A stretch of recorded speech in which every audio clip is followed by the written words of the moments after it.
Saudara, 1 minggu melakukan penyelidikan untuk mengungkap misteri pembunuhan ibu dan anak di Cakung, Jakarta. Hari ini polisi akhirnya merilis siapa pelaku pembunuhan. Tersangka tak lain adalah tetangga korban.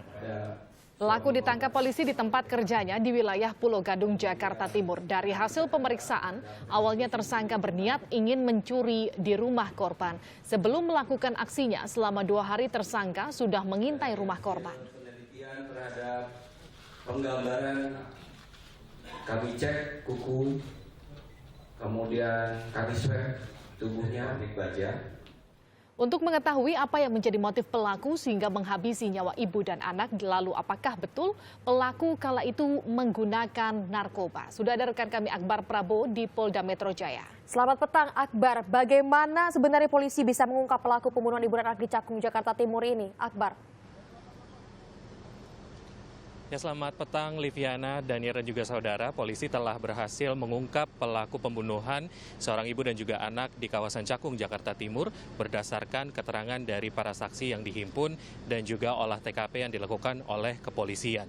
Kepolisian juga telah mengungkap bahwa motif dari pembunuhan yang dilakukan oleh pelaku adalah saat pelaku mencuri di rumah korban dan terpergok oleh korban, maka pelaku yang panik kemudian nekat menghabisi nyawa dari ibu dan juga anak yang menjadi korban dari pembunuhan yang dilakukan oleh pelaku yang berinisial H.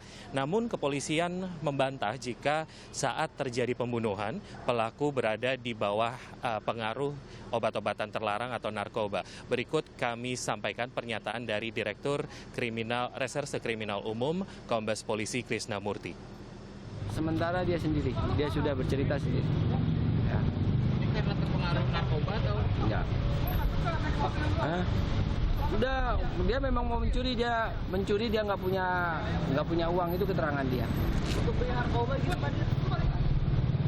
Bisa jadi kan belum dieksplor penuh ya. Tapi dia pas ditangkap udah lagi makin narkoba, berarti dia Bukan lagi make kondisi air di seninya. Kalau dia ditangkap nggak lagi pakai narkoba. Ya saudara, pelaku kini terancam dijerat 2 pasal berlapis. Yang pertama adalah pasal 338 tentang pembunuhan dan juga pasal 365 tentang pencurian. Sekaligus dijuntokan dengan pasal perlindungan anak. Pelaku terancam hukuman 20 tahun penjara hingga seumur hidup. Namun suami korban yang sempat kami wawancara mengaku ingin menghabisi korban saja karena telah membunuh istri dan anaknya. Namun karena ini negara hukum, maka kepolisian akan terus memeriksa pelaku dan juga memproses pelaku secara hukum dan juga menyeretnya ke pengadilan untuk diadili dan dihukum dengan seadil-adilnya. Dan juga saudara, untuk informasi mengenai pembunuhan dari kawasan Cakung, Jakarta Timur yang dapat kami sampaikan demikian, kembali ke studio.